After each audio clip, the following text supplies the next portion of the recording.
प्यारे बच्चों, आप सभी को मेरा प्यार भरा नमस्कार। आइए आज हम मैजिक माइंड की कक्षा 6 की पुस्तक मनस्वी का पठन पाठन करते हैं। पाठ नंबर 4 यानी कि स्वावलंबन। स्वावलंबन का क्या अर्थ होता है? अपने पैरों पर स्वयं खड़े होना, यानी कि अपने आप से सारे काम करने लगना। इसे ही हम बोलते हैं स्वावलंबन। स्वावलंबन जीवन के लिए परमावश्यक है। हमें अपने पैरों पे स्वयं खड़े होना चाहिए। अपने सारे काम, जितने भी काम हैं, उन्हें खुद करना चाहिए। अपने हर जरूरत को खुद ही पूरा करने की कोशिश करनी चाहिए। ये हमारे लिए परम आवश्यक है। यह होनहार मनुष्य का लक्षण है। यह उन्नति का मूल है, बड़प्पन का साधन है और सुखमय जीवन का स्रोत है। स्वावलंबन का है अपना सहारा या अपने ऊपर निर्भर होना, अपना सहारा खुद बनना। स्वावलंबी व्यक्ति या राष्ट्र ही स्वतंत्र रह सकता है। एक कहावत प्रसिद्ध है, ईश्वर उन्हीं की सहायता करता है जो अपनी सहायता स्वयं करते हैं। अपने ही किए से कार्य पूरे होते हैं। तो आइए बच्चों, इस कहानी को हम देखते हैं। तो इसमें हम पहला दृश्य देखते हैं, एक मध्यम वर्गीय परिवार का कमरा। तो यहाँ हमें एक मध्यम वर्गीय परिवार का कमरा दिखाई दे रहा है। हरि कृष्ण खाट पर लेटे हुए अखबार पढ़ रहे हैं। तो हरि कृष्ण कौन है? पिता हैं इस बच्चे के, और बच्चे का नाम है शंकर। शंकर एकदम से कमरे में प्रवेश करता है। यहाँ हमें पात्र दिए हैं। शंकर है हरि कृष्ण का पुत्र, हरि कृष्ण शंकर के पिता हैं और रुक्मणी शंकर की माता है।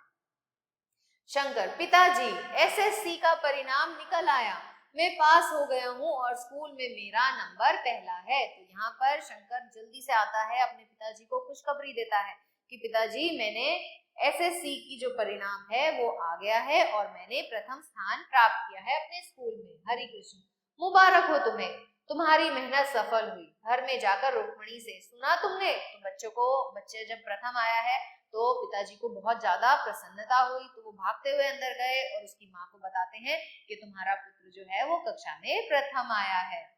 रुक्मणी: क्या जी? तो रुक्मणी कहती है कि क्या कहना चाहते हैं आप? हरि कृष्ण: तुम्हारा शंकर एसएससी में पास हो गया और स्कूल में अव्वल रहा। तो कहते हैं कि बच्चे ने बहुत अच्छे अंकों से परीक्षा को पूर्ण किया है। रुक्मणी: चलो, छोकरे यानी के छोकरा मतलब लड़के की मेहनत सुकारत लगी। सुकारत मतलब उसने जो मेहनत करी थी उसको उसका फल मिल गया है। इससे पढ़ाई में दिन देखा ना रात यानी कि उसने बहुत मेहनत करी, ये भी नहीं देखा कि कभी दिन है या रात है, तो वो सिर्फ और सिर्फ पढ़ाई में लगा रहा। शंकर माता पिता के पांव छूता है। तो अच्छा बच्चा है शंकर, उसमें संस्कार हैं, तो वो अपने माता पिता के पैर छूता है। दोनों उसके सिर पर हाथ फेरते हैं और उसको आशीर्वाद देते हैं। रुक्मणी: सुनो जी, अब इसकी आगे की पढ़ाई का क्या करें? तो रुक्मणी अपने पति से कहती है कि अब इसकी पढ़ाई का आगे हम क्या करें? भाई, हमारा बच्चा तो कैसा है, बहुत ही बुद्धिमान है और हमेशा प्रथम आया है, तो इसे हमें आगे पढ़ाना चाहिए। हरि कृष्ण: यही बात मैं कर रहा हूँ, लड़का बहुत होशियार है। तो वो कहते हैं कि मैं भी यही सोच रहा हूँ, मेरा बेटा बहुत होशियार है और साथ ही साथ वो मेहनती भी है। कल इसके हेडमास्टर भी इसकी तारीफ कर रहे थे। तो कल जब वो उसके हेडमास्टर से मिले थे तो हेडमास्टर ने भी शंकर की बहुत ज्यादा तारीफ की थी। कहते थे पास हो जाने पर इसे किसी कॉलेज में पढ़ने भेज देना। तो हेडमास्टर जी ने उसके पिता को सलाह दी थी कि जब परीक्षा का परिणाम आ जाए तो उसे स्कूल के बाद कॉलेज में प्रवेश दिलवा दें। चाहता तो मैं भी हूँ, पर तुम्हें ही बताओ कॉलेज का खर्च कैसे उठाऊं। तो अब क्योंकि ये एक मध्यम वर्गीय परिवार है, पिताजी ने स्कूल की पढ़ाई तो करवा दी जैसे तैसे, लेकिन कॉलेज की फीस वो कैसे भरे? शंकर की ओर देखकर, तुम तो जानते ही हो अब अपने घर की हालत कैसी है। तो वे उनको कहते हैं कि भाई, खर्चा चलाना बहुत मुश्किल है, हम मध्यम वर्गीय परिवार के हैं, घर का खाना पीना हो जाए, रहना सहना हो जाए, वही बहुत बड़ी बात है, तुम्हारी कॉलेज की फीस हम कैसे देंगे? हम लोग की इतनी हैसियत नहीं कि तुम्हें कॉलेज में पढ़ने का खर्च बर्दाश्त कर सके। तो कहते हैं कि मेरी इतनी कमाई नहीं है कि मैं रहने सहने खाने पीने के बाद तुम्हारे कॉलेज की पढ़ाई का खर्चा भी वहन कर सकूं। पर तुम्हारी लगन देखकर इनकार करने को भी नहीं जी चाहता है, लेकिन तुम क्योंकि बहुत अच्छे हो पढ़ाई में, इसलिए मन नहीं चाह रहा कि तुम्हें मना किया जाए।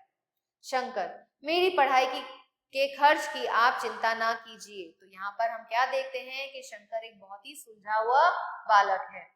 सिर्फ दाखिले की फीस वगैरह का आप इंतजाम कर दीजिए, इसके बाद मैं अपना खर्च स्वयं निकाल लूंगा। तो वो कहता है कि पिताजी आप सिर्फ मेरा दाखिला करा दीजिए कॉलेज में, बस उसकी ही फीस दे दीजिए, बाकी का जितना भी खर्च होगा, पुस्तकों का खर्च हो, एग्जाम का खर्च हो या रहने का खर्च हो, वो मैं स्वयं ही वहन कर लूंगा।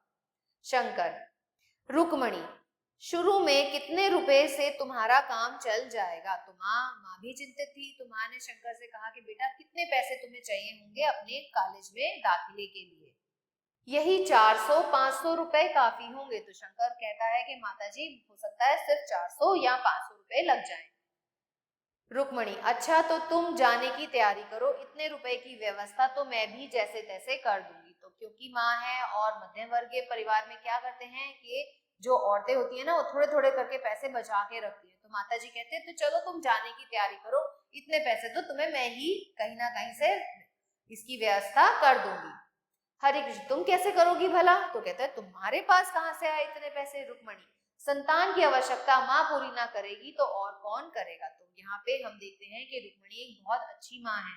वो कहती है कि जो संतान के लिए जो भी चीज जरूरत होती है उसकी पूर्ति माँ ही तो करती है, मैं भी जैसे तैसे कर ही दूंगी। तो हम दूसरा दृश्य देखते हैं बच्चों। कॉलेज का छात्रालय, गृहपति कुछ हिसाब कर रहे हैं शंकर का प्रवेश। तो यहाँ पर हम देखते हैं कि कॉलेज का यहाँ पे छात्रालय है। छात्रालय मतलब जहाँ पे छात्र रहते हैं, और जो छात्रालय के जो मुखिया होते हैं उसको हम बोलते हैं गृहपति। शंकर, सर मैं आपसे कुछ कहना चाहता हूँ।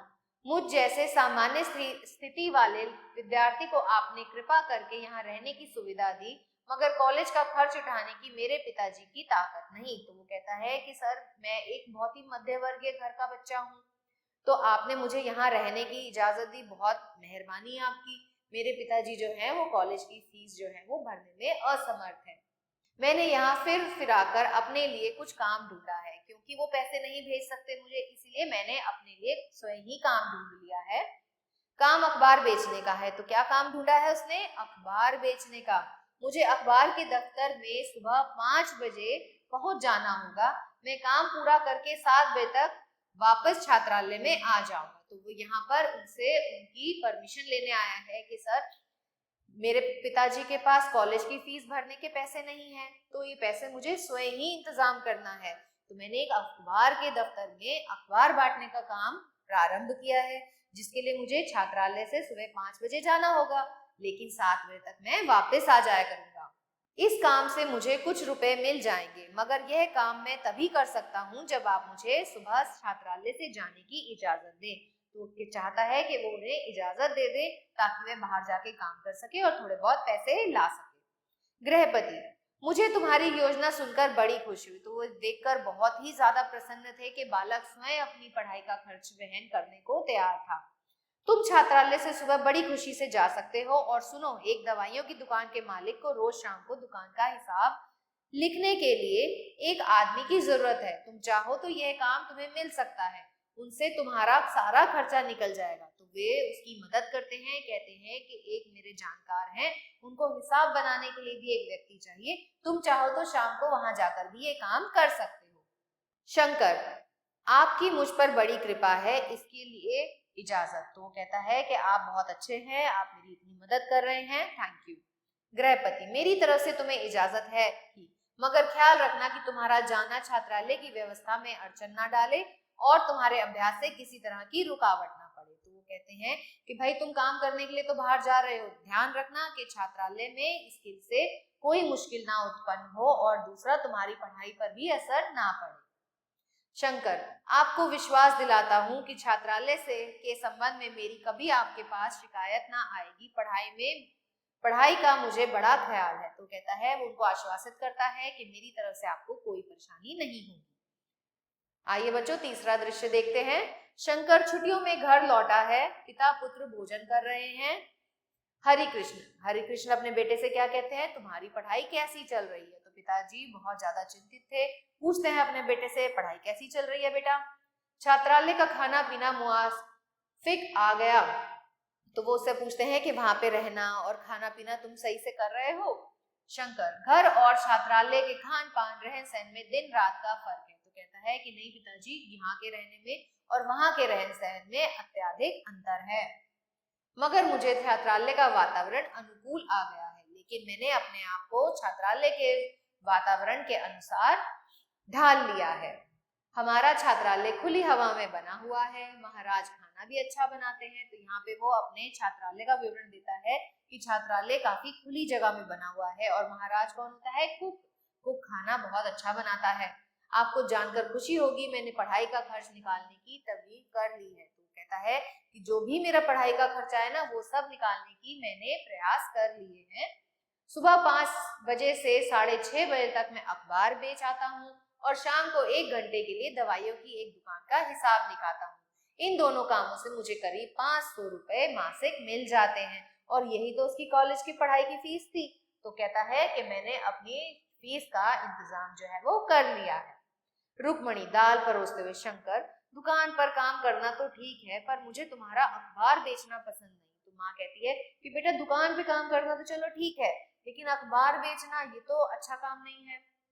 शंकर, माता जी इसमें क्या बुराई है? तो अपनी माँ को समझाता है कि कोई भी काम छोटा बड़ा नहीं होता, इस काम में कोई बुराई नहीं है। रुक्मणी, कहीं शरीफ घरों के लड़के अखबार बेचते फिरते हैं? तो कहती कोई क्या शरीफ घरों के बच्चे ऐसे काम भी करते हैं?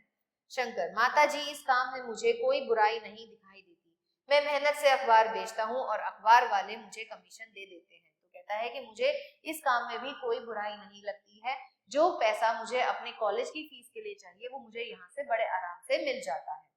हरे कृष्ण, बात तो तुम्हारी ठीक है मगर अखबार बेचना तो मुझे भी अच्छा नहीं लगता। तो वो भी यही कहते हैं कि बेटा मुझे भी अखबार बेचना थोड़ा छोटा काम लग रहा है। लोग कहेंगे हरि कृष्ण का लड़का अखबार बेचने वाला। तो कहते हैं कि भाई लोग बातें बनाएंगे कि हरि कृष्ण का बेटा होकर भी अखबार बेच रहा है। शंकर, लोग कहें तो कहे मेहनत करना क्या बुरा है? तो कहता है कि कोई भी हमें खाने को पैसा नहीं देगा, कोई मेरे कॉलेज की फीस नहीं भरेगा। हरि कृष्ण, बात तो तुम्हारी ठीक है मगर अखबार बेचना तो मुझे भी अच्छा नहीं लगता। तो कहता है कि बेटा ये काम तो मुझे भी अच्छा नहीं लग रहा। लोग कहेंगे हरि कृष्ण का लड़का अखबार बेचने लगा। तो शंकर क्या कहता है? लोग कहे तो कहे। तो कहता है कि मुझे लोगों के कहने से कोई मतलब नहीं है। मेहनत करना क्या बुरा है? क्या मेहनत करना कोई बुरी बात है? मैं ईमानदारी से काम करता हूँ, पढ़ाई का खर्च मैं अपने आप निकाल लूं, इसमें किसी को बुरा क्यों लगे? तो कहता है कि कोई मेरी पढ़ाई का खर्चा नहीं उठाएगा। अगर मैं स्वयं ही अपनी पढ़ाई का खर्च निकाल रहा हूँ तो इसमें बुराई ही क्या है? आप पर मैं कब तक बोझ बना रहूंगा? मैं कब तक आपसे पैसे मांगता रहूंगा? हरि कृष्ण, शाबाश बेटा, हमें तुमसे यही आशा रही। कहते हैं कि बच्चे तुम जो कह रहे हो वो बिल्कुल सही है। स्वावलंबन ही सफलता की कुंजी है। जब तक बच्चे को ये बात ना पता चल जाए कि स्वावलंबन कितना जरूरी है तब तक वह सफलता प्राप्त नहीं कर सकता। सचमुच कोई काम छोटा या बड़ा नहीं होता। हाँ, मेहनत और ईमानदारी बहुत जरूरी है। तो कहता है कि कोई भी काम बड़ा या छोटा नहीं होता, हमें सब कामों को ईमानदारी से और मेहनत से ही पूर्ण करना चाहिए। बस हम तो सिर्फ यही चाहते हैं कि तुम कोई ऐसा काम ना करो जिससे हमारे खानदान की इज्जत जाए। तो कहते हैं कि बेटा तुम कोई भी काम करो, मेहनत से करो, परिश्रम से करो, लेकिन ऐसा कुछ मत करना जिससे हमारे परिवार की इज्जत का खंडन हो। शंकर, मैं कोई ऐसा काम ना करूंगा, आप बेफिक्र रहें। तो वह अपने परिवार को, अपने पिताजी को आश्वासित करता है कि मैं ऐसा कोई काम नहीं करूंगा। रुक्मणी, देखा शंकर कितना समझदार हो गया है। तो माँ कहती है देखो हमारा बच्चा बड़ा हो गया है, वह बहुत समझदार हो गया है। हरे कृष्ण, आखिर है तो तुम्हारा ही बेटा ना। तो वो उसकी तारीफ करते हुए कहते हैं कि ये तो तुम्हारा ही बेटा है। रुक्मणी शर्माती है और दोनों की थाली में लड्डू रखती है। आइए बच्चों इसके शब्द अर्थ देखते हैं। दिन रात ना देखना यानी समय की परवाह ना करना, खूब मेहनत करना, बर्दाश्त करना, सहन करना। दाखिला, दाखिले का उत्तर होता है प्रवेश। अड़चन, बाधा, मुआफिक, अनुकूल, तजवीज, उपाय। स्वावलंबन, अपने ही भरोसा या स्वाश्रय। सुकारत, सफल। आइए इसका अभ्यास कार्य देखते हैं। पाठ मौखिक। निम्नलिखित प्रश्नों के उत्तर बताइए। किस परीक्षा का परिणाम घोषित हुआ था? एसएससी की। स्कूल में शंकर का कौन सा स्थान रहा था? प्रथम स्थान। कॉलेज में प्रवेश के लिए शंकर को कितने रुपए मांगे? शंकर ने 400 से 500 रुपए मांगे थे। छात्रालय के प्रबंधक को क्या कहते हैं? क्या कहते हैं बच्चों? हाँ, गृहपति कहते हैं। शंकर कितने रुपए कमा लेता था? वह 500 रुपए मासिक कमा लेता था।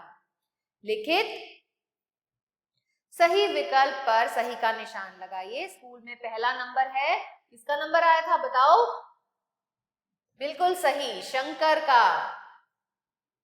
आगे की पढ़ाई के लिए शंकर पढ़ने भेजा गया। कहाँ भेजा गया? कॉलेज में। सुबह के समय शंकर क्या बेचता था? अखबार। हरिकृष्ण को क्या बेचना अच्छा नहीं लगता था? अखबार। आइए बच्चों, प्रश्न 2 देखते हैं। रिक्त स्थानों की पूर्ति कीजिए। हरिकृष्ण खाट पर लेटे हुए, अखबार। हमारा डैश खुली डैश में बना हुआ है, हमारा छात्रालय।